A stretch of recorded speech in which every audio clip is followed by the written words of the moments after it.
Evening, everybody, to tonight's Community Leadership Overview and Scrutiny Committee.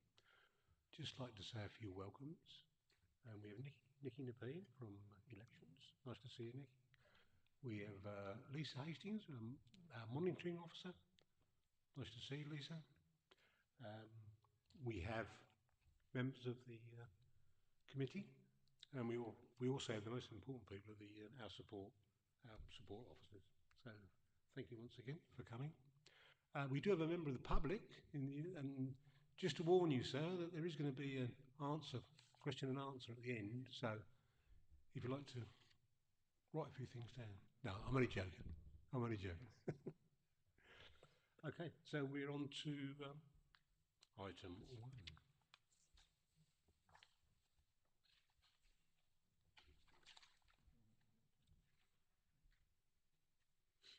Thank you, Chairman. We've received apologies from Councillor Davidson. We've also received apologies from Councillor Ferguson, who's appointed Councillor Alexander as her substitute. Thanks. Thank you. Well, welcome to all, and a special welcome to Morris. Nice to see you.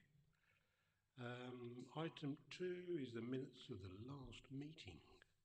You've all had copies. Can I sign those as a true record? Everybody okay?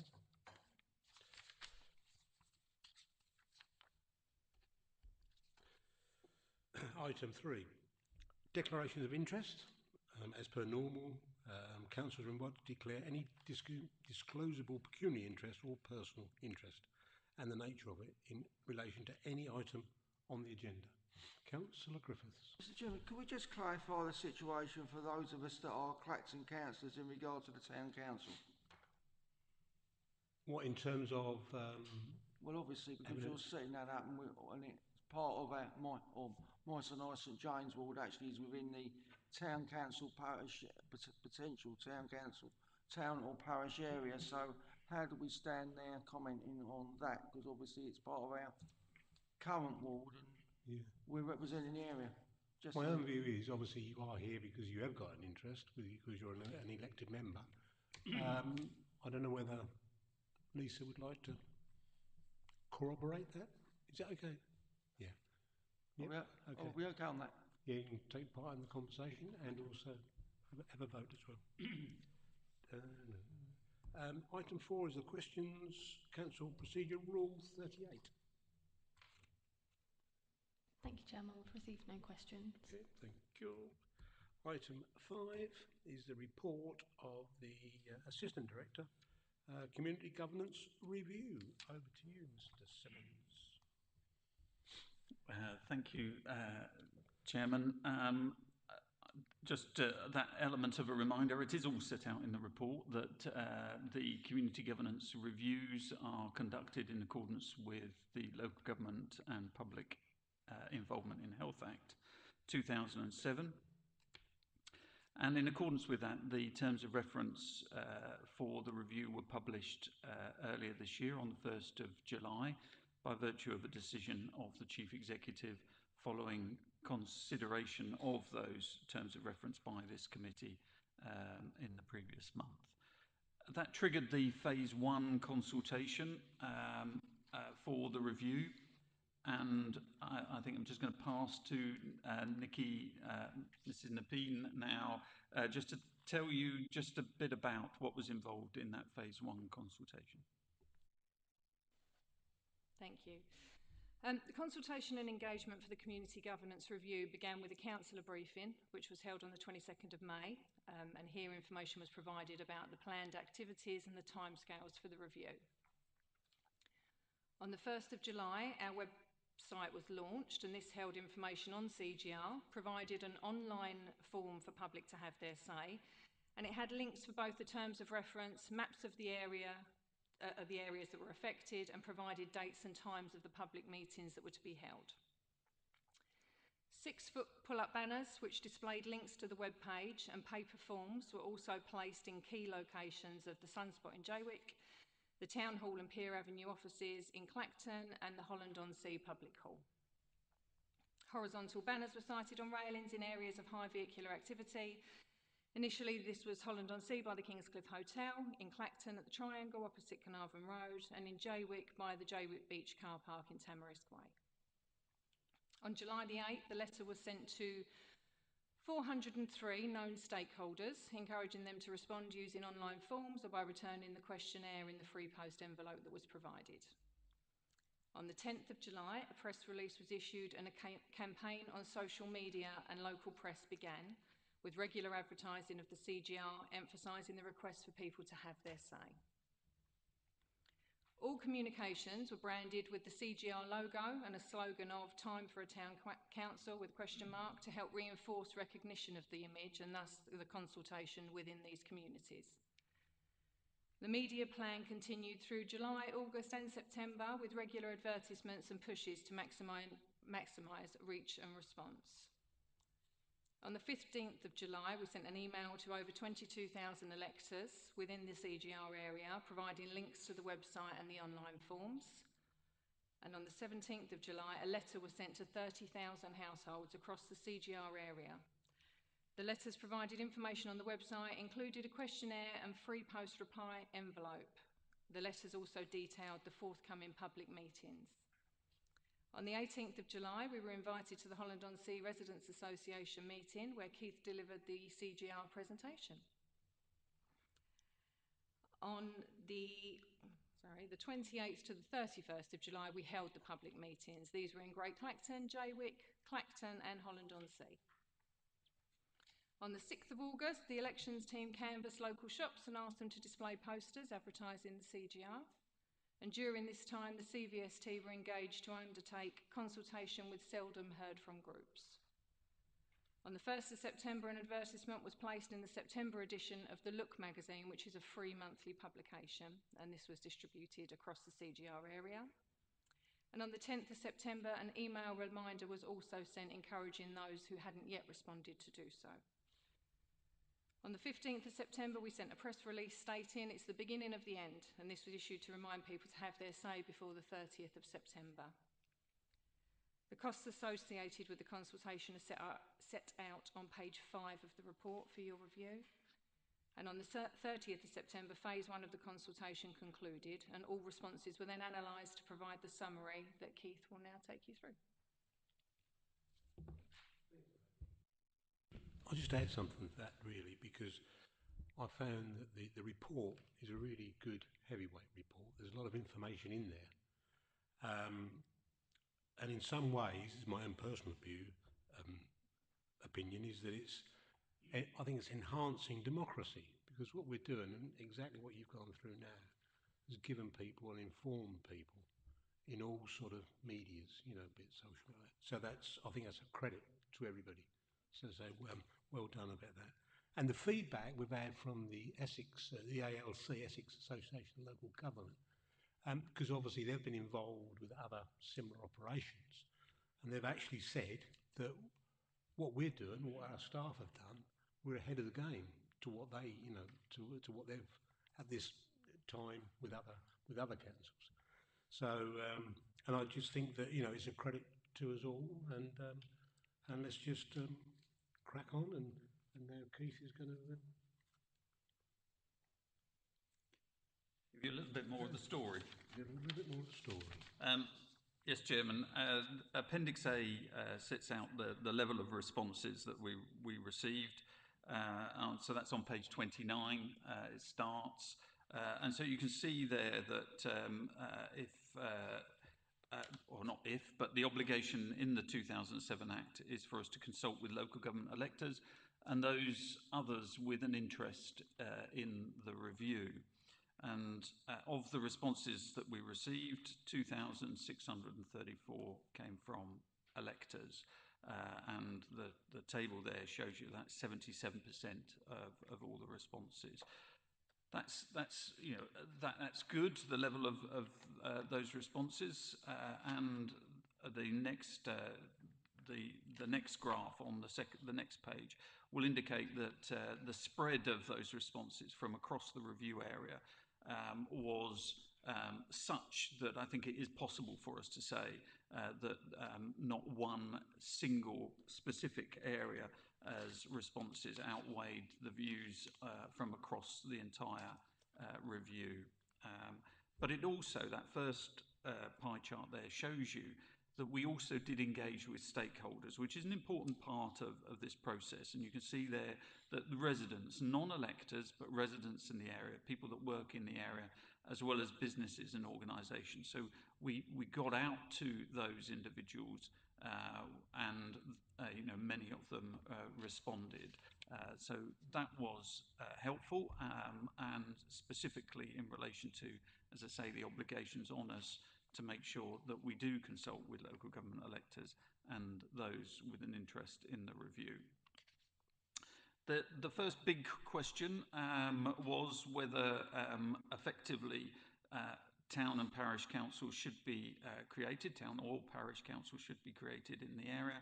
And you can see on page 31 that of the elector responses, that 2,634 of those that answered that question, 74%, so 3 out of every 4 effectively responses was that actually it was now time to establish a town or parish council in the area. And again, the immediate response per ward underneath that pie chart, again on page 31, shows you that that level of support was consistent across the review area.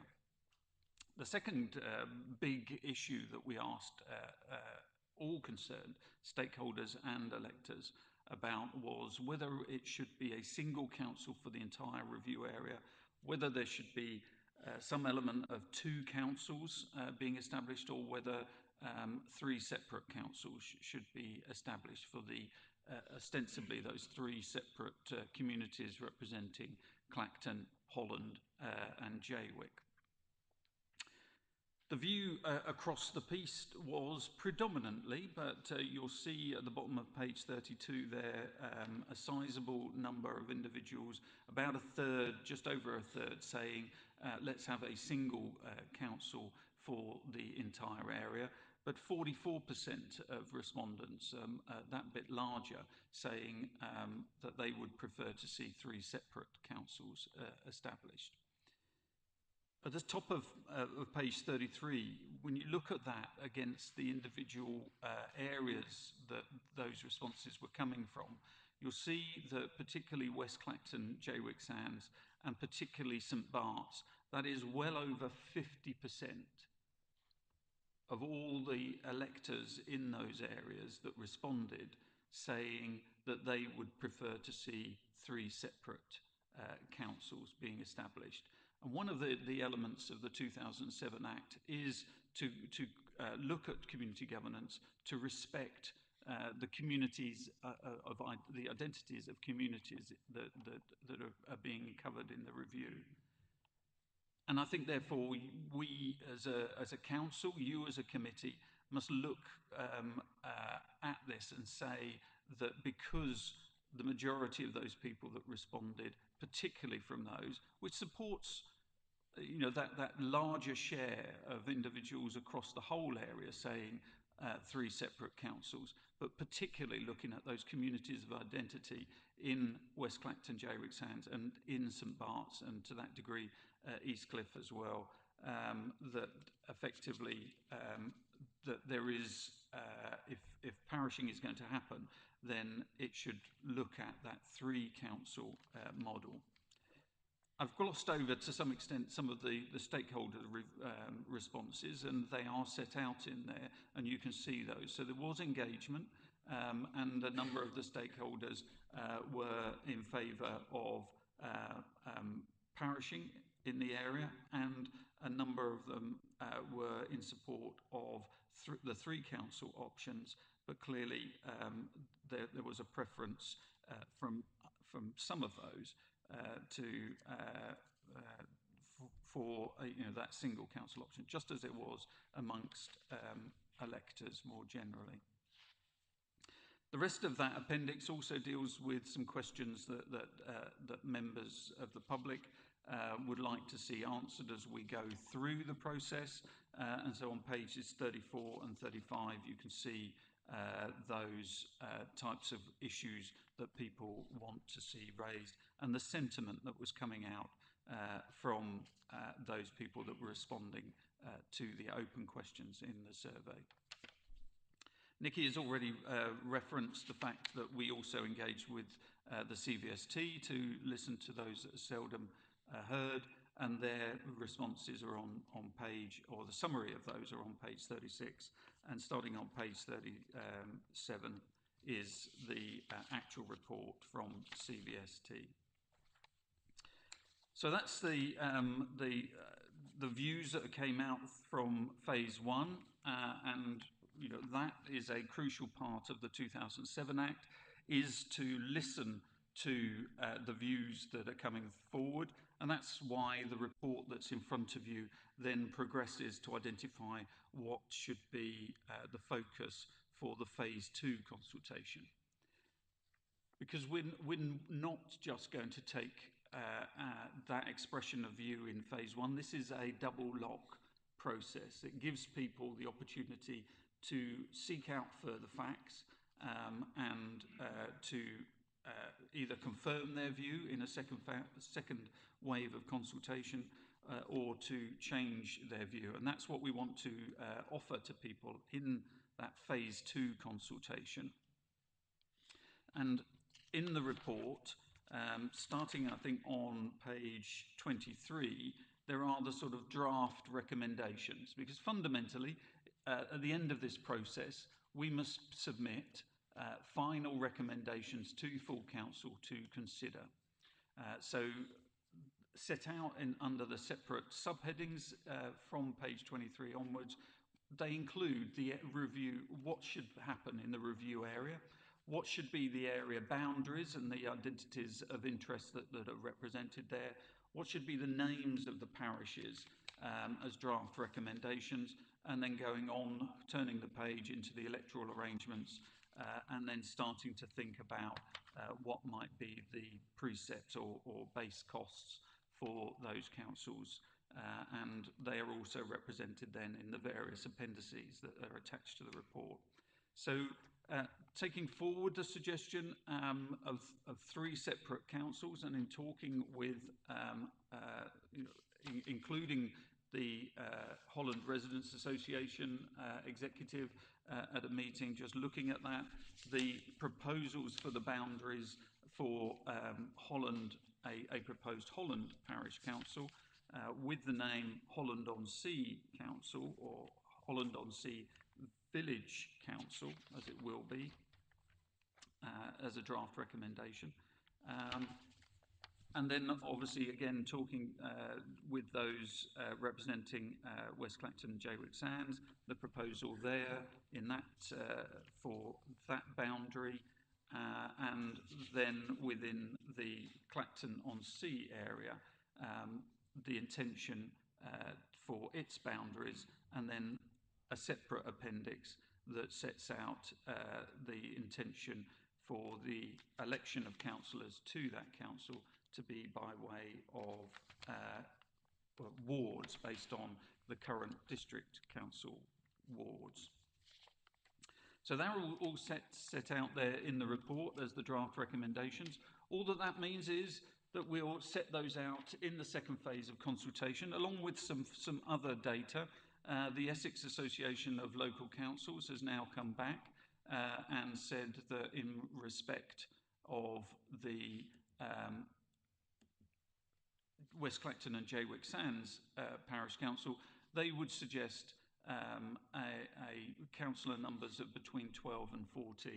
So we will go out on the basis as set out in the report and say on the NOUC suggestion that would be 12 councillors, but we'll also ask a range, that if people think otherwise than that, then what would their thoughts be on 13 or 14? For Holland-on-Sea, again, the NOUC recommendation is for 15 councillors for representing that area. The Essex Association of Local Councils, looking at similar councils in existence already, are suggesting that that could be, and again, anywhere between 12 and 14. So the intention would be to set out the recommendation, but also to offer those alternatives between 12 and 14 for people to consider and see what the result comes back with. Likewise, in the situation of Clacton-on-Sea, the NOUT recommendation based on the electorate would be 25 councillors, and the Essex Association is saying, well, looking at other examples, they could see that it could be somewhere between 21 and 24. And so again, we'll offer those as alternatives for individuals to consider. So turning to the recommendations, I think we've covered the item 1, which is the reference back to the terms of reference. We've introduced back to you what we did in the phase 1 consultation and what the outcome of that was. The basis of the phase 2 consultation, as set out in the report, and I've just gone through those various draft recommendations for you to consider and point yourself to. Then recommendation 4 concerns additional information, and I've referenced that in relation to what's now coming through from the Essex Association of Local Councils.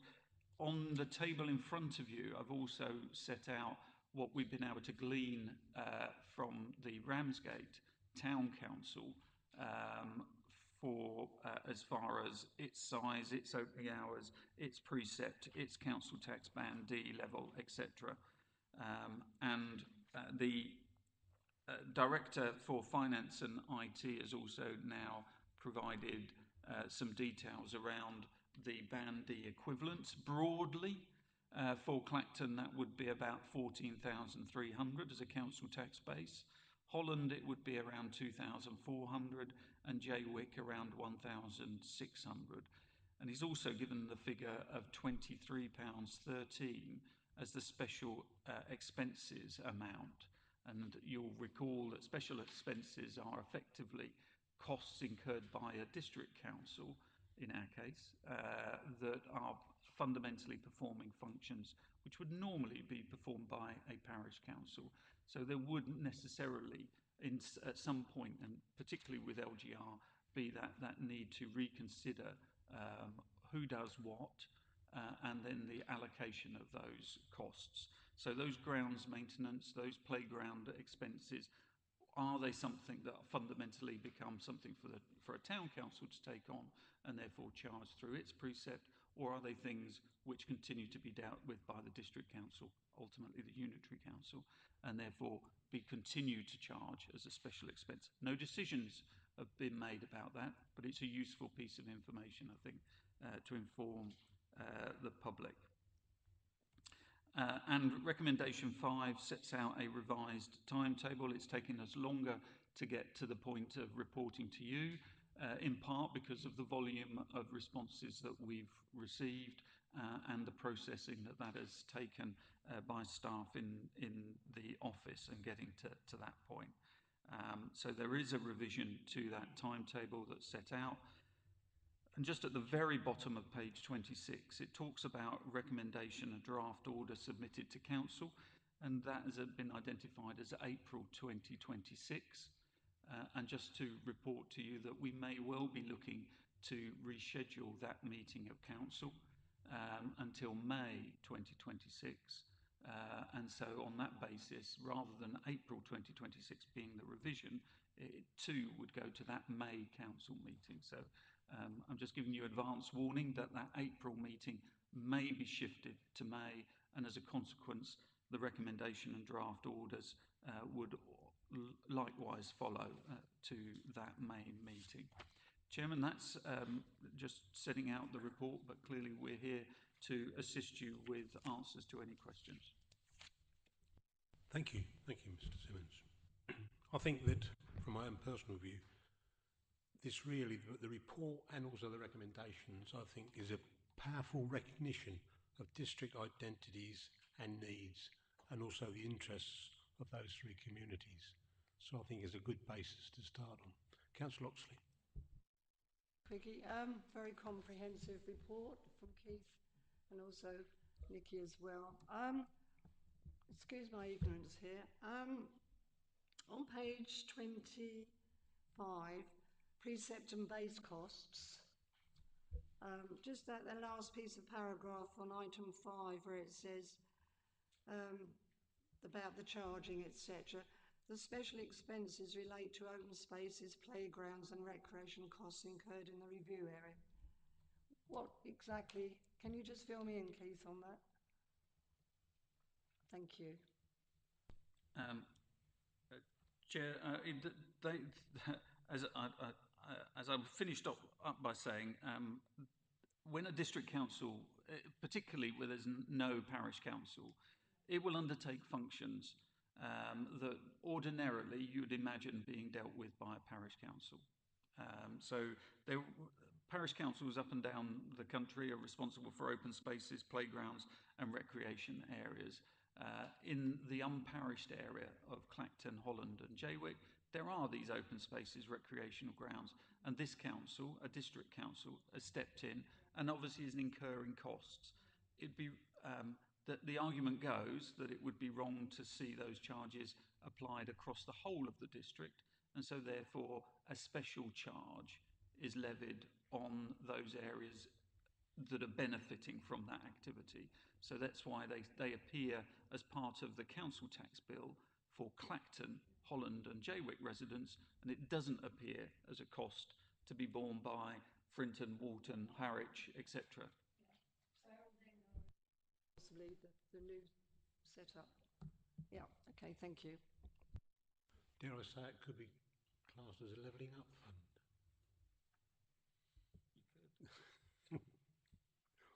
Was in vogue.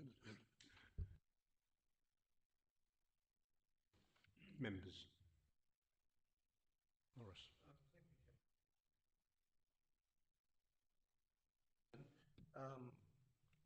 Sorry, my microphone's all wobbly.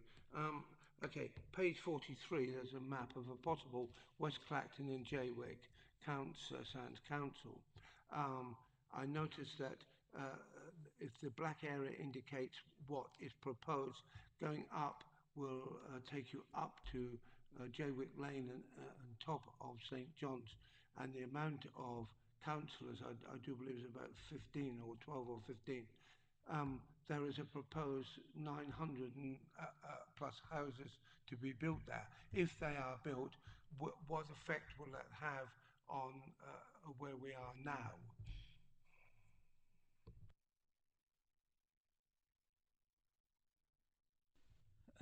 Thank you, Chair. I mean, quite clearly, projections going forward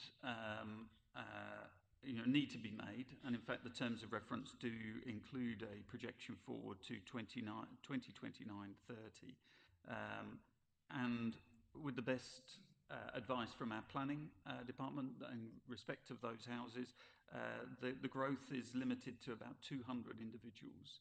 So we've taken account of that, and it is borne in mind in respect of the overall number of councillors.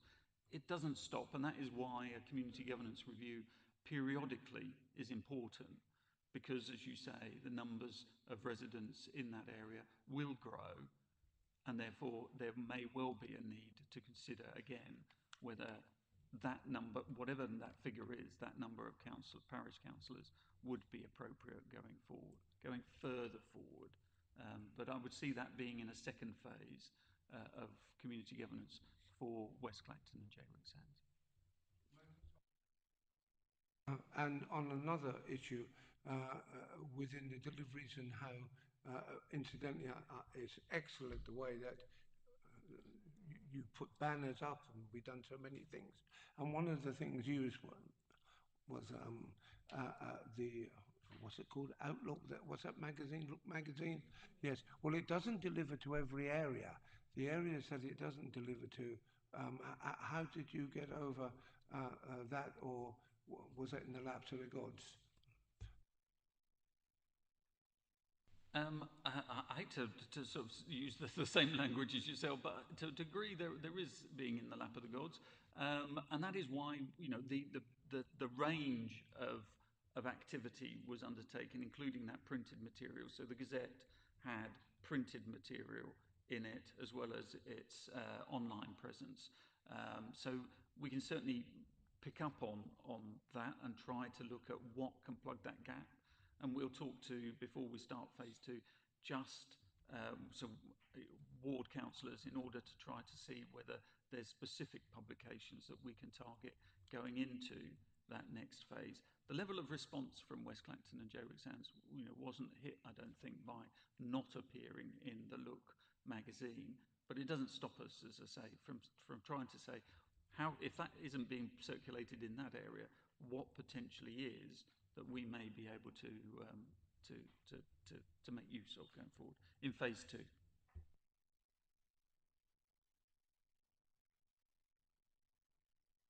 Mr. Chairman, just a thought looking at the West Clacton and Jaywick Sands, would it not have been better to have a cut-off point after Satchett's Grove, which is the caravan park, roughly halfway down the map where the sort of big expansive field stands? It does strike me that the people that are living along St John's Road and at the top end of Jaywick Lane, one side of the road is going to be in the Jaywick Parish Council and the other side is going to be potentially in Clacton.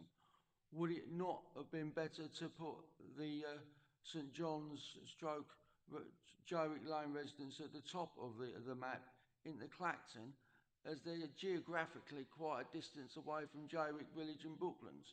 And to me that would make more sense, bearing in mind that the people that are directly on the opposite side of the road are in Clacton, to link them all together. And that would also mean that when you have your new 200 dwellings at the top end that are projected, they too would come into Clacton rather than Jaywick, which would make it a nice, easy block.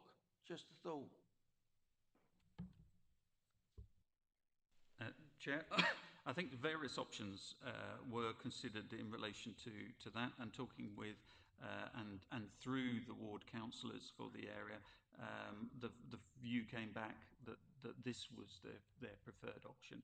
We are very clear that in having those conversations, that fundamentally these, you know, and the conversations were along the lines that if this is seen as something to mean that residents don't like this and don't suggest something else, the consequence could well be that there is no parishing in that area.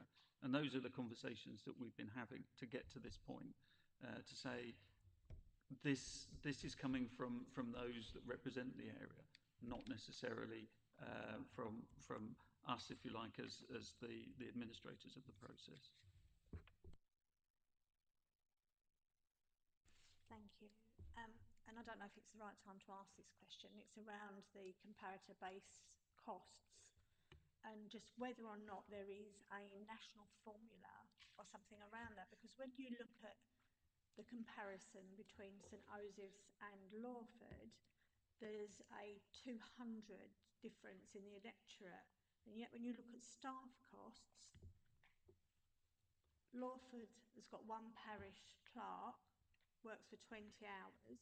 I mean, I would be, as a resident, I would be asking this question.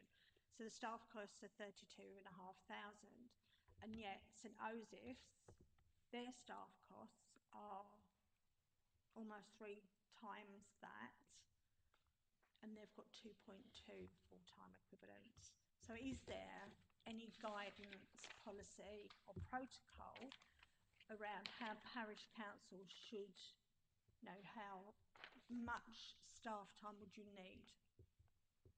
Do you understand what I'm saying? Have I articulated it clearly? The quick answer is no, there isn't. And so that's why we are working with the Essex Association of Local Councils. We don't have that information at this point in time, but they are coming back to us with base costs. Because fundamentally, as you say, there is a difference. Just looking at the Band Ds, so accepting everything that you've said, the Band D equivalence for St Osoph is £92.77, and for Lawford it's £101.63. So there isn't a great deal of difference between that. but nevertheless, there will be differences on what services, what activities, what functions are undertaken by the separate councils, and they are quite obviously quite distinct. Lawford being probably looking more towards, I don't know, Manningtree and Mistley as well in that conurbation there. And that will be different to what St Osoph is dealing with the sort of type of accommodation that's there, and the fact that you've got two centres, one in Point Clear and one in the sort of St Osoph village, as well as then down towards Seawick. So those differences will dictate what then the parish council then needs in order to make sure that it can function for the best interests of its parish. So no, there isn't a national indicator, and secondly, each individual parish is different because they respond to the needs and requirements of their local area. I think, whilst I understand the uniqueness of each locality, I just think it's quite a huge variance, and it should be open to scrutiny how you spend that money, and because it ultimately is residents' money that they're contributing to the parish councils. So I would ask, if we had a parish council in Holland-on-Sea, that's what I would be asking. How is that money spent? But thank you for that. And I can't resist saying I think there's an oversight of town and parish councils that I think you would see many of us supporting should those changes come about. But central government has often shied away from putting additional burdens on town and parish councils, in part because they know that will end up in one direction, which is additional council tax for those town and parish councils.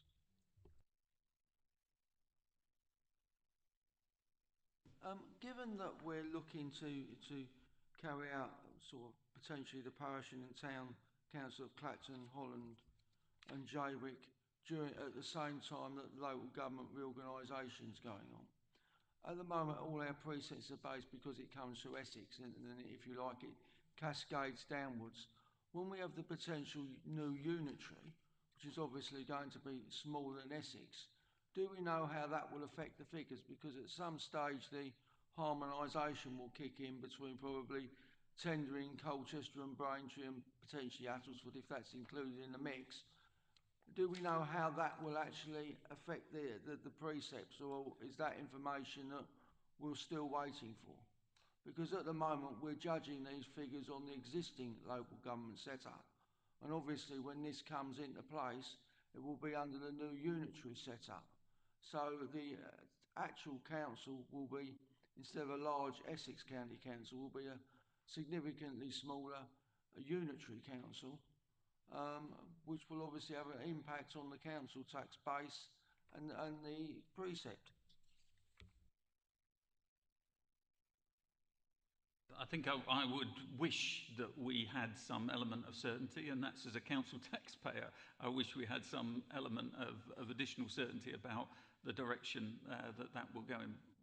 We just don't, unfortunately, and at the moment we're still waiting for the fairer funding review to conclude, even to the extent of what that will do for this council currently and over the next 2 years of its life before unitarisation.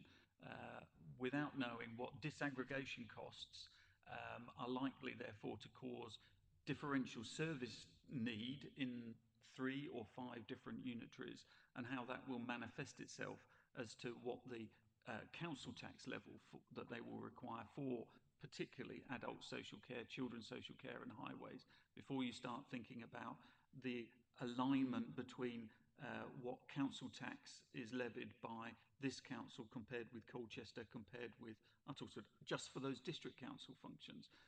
You're right, there will be that alignment, but I don't think we're there yet. And if we are, our Section 151 officer is keeping very quiet on that when I'm asking him those questions. I think what might help, you actually made the suggestion about having a resident handout to provide clear and accessible overview, and maybe that's something which we could take into account on our deliberations going forward to see if we can recommend that. One of the difficulties with the process is we're saying, well, we think this is probably going to be good for our area, especially when the unitary comes in. So it gives local people more of a say. I think the elephant in the room, and this is the question that anybody, when I talk to them, they say, well, how much is this actually going to cost? I think a lot of us know that we need a town council. I think the question that a lot of residents are asking is, can they afford a town council? Because bearing in mind, this is a large additional cost which is coming on most households. If you think of your council tax, it's probably outside your mortgage, one of the biggest bills that you're paying. And, you know, a lot of people are cash strapped and struggling. And that's an important question, because it's all very well setting this up, but you've got to be able to afford to pay the bill.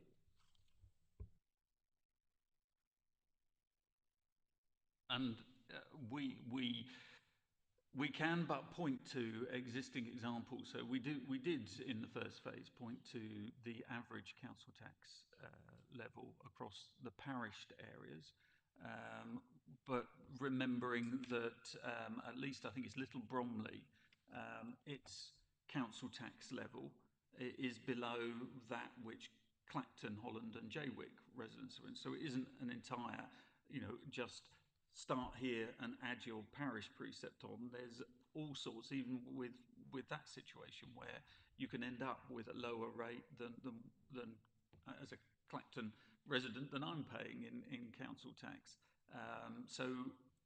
But what we can say is that amount that is the average across the parish areas, and gives a reasonable guide that we're talking about that 75 or so pounds that per year that individuals would be paying. The aim of identifying with Essex Association of Local Councils what the base cost would be, just what it would be to run a council with no other services, but just a parish or town clerk servicing that council, the level of insurances that would require, the audit fees, that element of office costs, just a very base level for the three separate ones, which will be different because of the size of the areas concerned. Getting them to identify that to us as a base figure will do, I think, what Councillor Doyle is suggesting, which is getting to that point of going, well, that's your bare minimum, and with the council base levels as a sort of that Mr. Barrett has given us now, we can say £1 of precept, £1 of an amount going to those three councils will generate this amount of money. So how much on your council tax are you looking at to just fund the base costs of running that town or parish council, which I think is the important thing. Anything beyond that comes back to what I was saying about St Osyth and Lawford. That's almost up to the new council. What services, what functions, what activities, what events does it want to get involved in? How is that going to be funded? And then going and talking to their local electorate and saying, this is why we want this amount of money, and asking the electorate to consider that.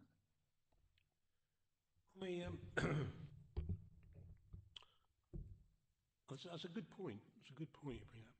And because one of the things I try and get my head around is like tendering is really Clacton's town council to all intents and purposes. So then when you're going to bring in the town and parish councils out of that, I think there's a bit more to it than just you've got to dig down to see what is going in local compared to other town and parish councils. I must admit, I've struggled to sort of really get my head around that. This is what I think it's a good idea of actually getting the figure to actually run a town council, because we can work that out irrespective of what happens with the unitary, because you know that you're going to have X number of councillors, you know you've got to meet somewhere, you know that you're going to have these assets and you've got to insure it. So hopefully by the time we get to the consultation process, we'll have a rough figure of what it will cost per year just to run that, which we can work out. So we don't actually need to bother about the main council tax component, because that will be set by the new unitary, which is outside our control. But maybe we should have built that into our programme going forward. Will there be a point when we should say, yeah, we should have a bit of a deep dive on that, or am I completely off? I think for the second phase of consultation, we will have those base figures in order to be able to share those with the electorate. That's the intention, together with the council tax bases, so that we can all look at them and say, well, if it's going to cost me, I don't know, I'm going to pick figures out of the air, but if it's going to cost me £10 per year, okay, I can see that. But I can also work out that if an extra £10 on top of that will give that council this sort of financial bargaining power to do things on the ground, and then starts to make me think, where would what would I expect to see being delivered by a council of that size with that sort of buying power? Better be that Holland, be that Jaywick, be that Clacton, and that will be vastly different. You're talking about 100% bigger Jaywick to Clacton. So, no, sorry, several hundred times bigger between those. So the ability for them to raise funds is going to be vastly different. But then the area that they're covering, the number of households, the number of potential open spaces that they might become responsible for will be vastly different between the two. But that is fundamentally something, I think, for them. Down the line, if the second phase of consultation delivers the same basic result, which is that the people out there are saying, yes, we'll give it a go, if that is the answer at the end of phase 2, then I think we will do that more of that deep dive to the extent, again, that we can. Because in a year's time, if that phase 2 delivers it, the councillors on this council will need to be in a position to start setting effectively what will be that precept for those 3 councils, because that has to happen broadly in this time frame in order to get them set up from the 1st of April and then become operational from that point of view.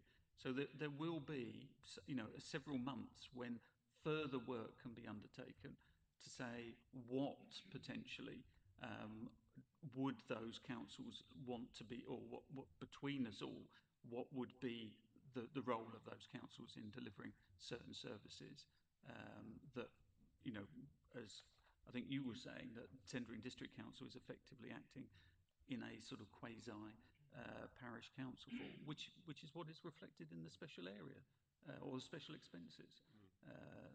And so there will be those conversations. The amount of time is limited, though. Thank you, Chair. I think the points that Councillor Doyle and Griffiths has raised are very, very important, because listening to Mr. Simmons there, I think one of the, and you understand this is how I see this, and I could be so far wrong. The fact is that we need to wrinkle out all these, iron out all these wrinkles before we get to the point where councillors sit down and set a precept.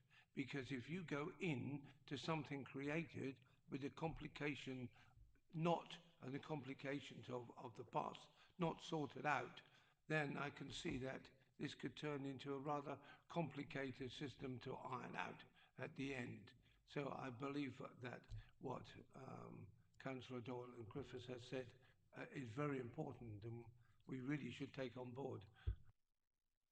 Yeah, the the feedback we got from Essex, the Association of Local Councillors, obviously they've been very successful in other regions, and so we did ask the question: would it be possible to use the template they've used, and then as exactly what that would cover? And if they can tell us, they've got the expertise about how successful they were, and then maybe we can feed off of that.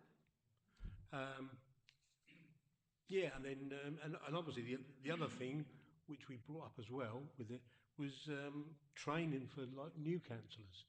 So if you've got like 3 new parishes, getting the training of potential new councillors. So that will be another phase of it as well. Councillor Griffiths and then Councillor Oxley. Thank you, Mr. Chairman. In the event of you having a successful consultation, would the suggestion be to set up a shadow town council between May 2026 and May 2027 when the elections are, where the existing councillors set up the policies in terms of reference, so anybody that's newly elected then basically just fits in their post and they've already got the bulk of the mainline policies already in place which they can then tweak? Because it does strike me that if you're suddenly electing X number of people all in one go and they're turning up at a new parish town council and there's no policies or framework documentation in place, it could all be rather interesting. So would a potential suggestion be that if you get the green light to go ahead, you use the existing councillors that are already elected for the areas for the first year just to put in place the policy and the framework documents so that those people then that are elected have got, you know, the actual building blocks and the foundations that they can then sort of step into and then tweak if necessary or as needed. And we can look at the expertise which, you know, EALC have got, and then we can make the decision or make the, you know, if we want to go down that line. But it's all got merit, hasn't it? So we've got to have things in place. Whether we would go down the shadow line is another question. Councillor Oxley. Should we not be looking at what we've got already in existence? We've got both yourself and myself. We're on town and parish. Can we not use those as an example? Can we not shadow those? I mean, surely they're your role there, aren't they? They're all already there. They know how it all started. They know, you know, what their staff, their precept, everything. I mean, I'm sort of going on Walton Town Council, Brinton and Walton. I mean, you know, would it not be the best route to get a group of people over there and see how they've all been set up and everything else? Well, on the work programme, we've got working with town and parish councils, and I think that's a really good idea to say if we can get some of those councils to come forward under the expertise of TDALC and the liaison with TDALC as well, we can do exactly what you said, Councillor Griffiths. I think that would be a good idea once you've already got the new councillors elected. I think the issue is you've got that year in between, whereas people that are sitting on this committee, not everybody that's sort of is in the setup phase is necessarily going to stand for the new town or parish. And what you're actually looking to do is just set up the framework so that when your town council is in place, it's already got the documentation and the framework, for example, that Frinton and Walton have got, or St Joseph have got, so that the new people have actually got all those, documents, policies, etc. in place. And then after you've done that, you've got somebody elected, then, I think an ideal suggestion, going along to look at places like Frinton and Walton, and possibly Harwich as well, which is exceptional. I say that even though they're not mainly my colour, but if you look at the work that they do there and what's been achieved in Harwich, I would use that as gold standard and maybe suggest anybody that is elected, phones up Ivan or whoever's there and says, look, can we come and watch what you do? Because I think that would be, definitely worthwhile exercise. But I think we do have lots of good local town and parish councils that once people are elected, they can join. But before we get to that stage, they obviously need the policy and the framework document that fits in around those councils so that when they start on day one, there's something there and they're not trying to reinvent the wheel. Just a thought. Yeah, thanks. Mrs Hastings, Lisa, would you like to give an opinion on that? Do we not? Is there any legal reason or who would be involved with that? Oh, okay. Oh, okay. Okay.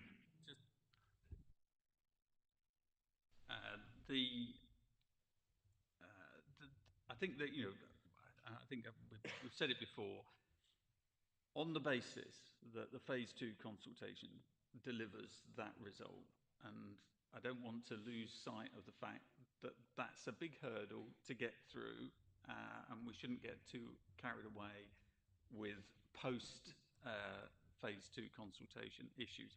However, the Essex Association of Local Councils, as you quite rightly say, has offered its services to help establish those policies, those arrangements, to talk through all sorts of issues for incoming parish or town councils.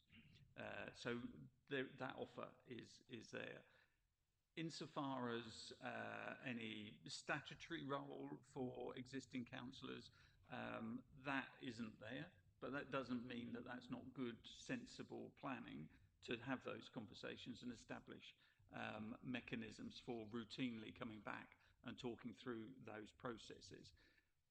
For the order that would bring into being any of those town and parish councils, they will come into being on the 1st of April, and we've already talked about the fact that the elections won't happen till the first Thursday in May, and then 4 days after that, the councillors take up office. That immediate period then would suggest, well, firstly, would have interim parish council or parish councillors in post. And the logicality of saying that there are, let's say, 3 of those for Holland, that there will be, I've forgotten how many now, but for Clacton, let's say 12, councillors, the existing district councillors for the Clacton area would be that interim parish council. The logicality of that is already there, and practice elsewhere in the country suggests that there's an absolute benefit in establishing that and having that in place. And the same for Jaywick with its 2 councillors. They need to be presented with the outcome of those discussions with the Essex Association of Local Councils, so that initial policies can be set in train, initial thoughts about, firstly, who's going to be the interim parish clerk. And I would suggest that's a process that the interim parish council can take on board, pending proper full recruitment to that role, and gives the new parish council, the incoming parish council, the opportunity to bed in before having to launch into that process without the knowledge and without the training that we've all talked about. So there is a sequence of events, that dialogue, that discussion with existing ward councillors, with Essex Association of Local Councils, with their knowledge about all of those range of policies that would suit. A process between the 1st of April and, let's say, mid-May for an interim body made up of existing district councillors. That seems eminently sensible and would easily be drawn into an order to bring that about. That body could adopt a whole raft of policies as an initial set of policies for the incoming parish council to have as a bedrock. They can then do what they want with it. They can throw them all out, but to have them in place and to work through what that might mean for a parish council of a particular size and location, geography, etc. And then leave it in place so that that training, etc., can be delivered for the incoming new administration running those town and parish councils. So I hope that helps. There is a process. District councillors, I think, would normally be forming that interim parish council, appending the first elections to it. But to get to that point, that ongoing dialogue is an important one. Whether it's, it may not, be nicely packaged up in some piece of legislation that says this is a shadow body, but fundamentally it would be a sounding board with which to work with up to that point in time when the new parish councils come into being, pending the phase 2 consultation delivering the same result fundamentally as came in the phase 1 process. And we must focus on that at this point in time. Chairman. Okay. Thank you. Anything else from members? So we've got the recommendations as written. So can we have a formal, somebody to propose? Councillor Griffith. And second? Councillor Connolly. All in favour? Yep. Good. Thank you. Chairman, I'm presuming that included the alteration to the April 2026 date for council, where we were talking about that maybe being moved to May. That doesn't frustrate that. And I think we certainly can record the views of councillors about that next phase and think about that in your work programming and record that for when the phase 2 consultation comes back, if you're in agreement. Okay.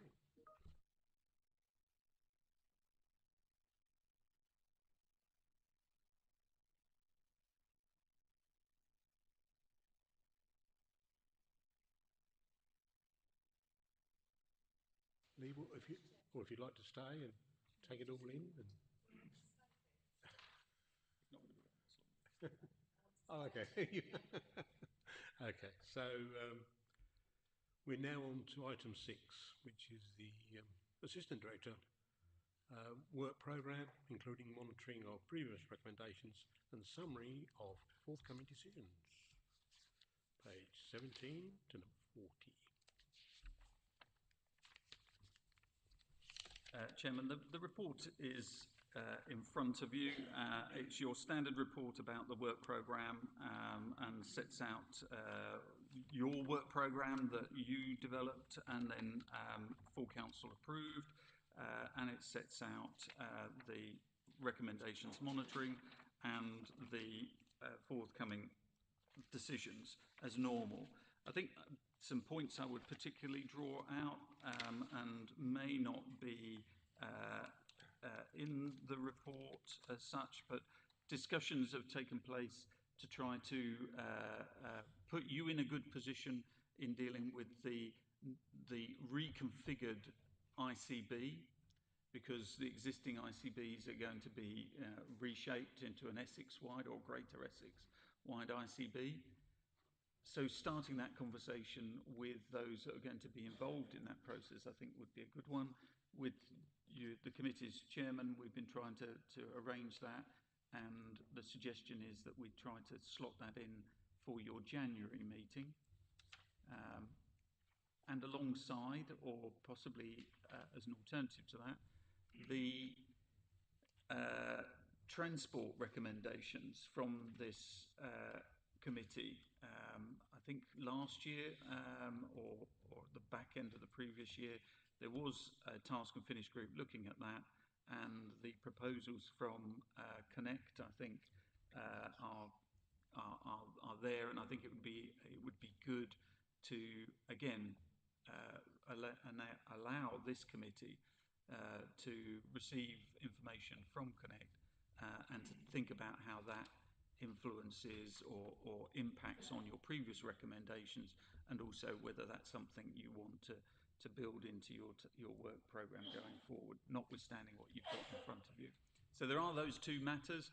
The other, and I suppose more pressing issue, is the task and finish groups, that we've had difficulty recruiting to those, and the question whether bringing those members of the committee that have expressed an interest in it and bringing them together to perhaps tackle two subjects and time limit those discussions, either in a single meeting or by separation out by months, and just enable two topics to be dealt with rather than continue at the moment as we are without the ability to call task and finish groups together. Yeah, I think if you look at the work programme, I think we've got some heavyweight things there. Obviously, we've got the town and parish councils. There's also some good ones like the youth provision, of which Councillor Barrett has been sort of working on, and then the other, I think, would be quite interesting one, will be to explore the joint workings with Braintree and Colchester security. Scrutiny, scrutiny, and how they do things. They might have already done some things we're looking at, or vice versa. So there's going to be a cross-fertilisation there. So I think there's lots of good stuff there to get our teeth into. But we will be bringing stuff on, maybe just short term. I know Councillor Doyle wanted to bring one forward, which you said that you'll carry that forward. So there is, I think we've got scope to bring in sort of different things, but I think at the end of the day, it's the same as anything, isn't it? It's all about delivering stuff, delivering recommendations. So that's all I have to say about that. So, Chairman, I think particularly if the members of the committee are happy for us to look at not quite merging, but look at membership and how we might deal with the subjects through the task and finish groups, knowing that we haven't got full memberships for them. If you're happy for us to go away and just have those conversations with individuals to try to make sure that we can deliver all of the inquiries, but maybe shortening the period of them or having them on the same evening and time limiting a segment of it for both subjects, that we look at that and take a delegation to officers in conjunction with your chairman, because you trust your chairman, to then reconstitute those task and finish groups on that basis. If you're happy with that, that's something we can take away and try and progress. Okay. I think that's a yes from us. I think that we do need a proposer, a seconder, and then just a general assent. Councillor Oxley? Seconder, Councillor Cavan. All those in favour? Unanimous. There you go. It's marvellous. Okay. That concludes. And otherwise, Chairman, just to note those invitations to in respect of the ICB and Connect buses as well. I think if we can just take that on board, then that would be handy. Okay. Thanks very much. Okay, that concludes tonight's meeting. Thank you all members for your input, and also all our guests and our support staff as ever.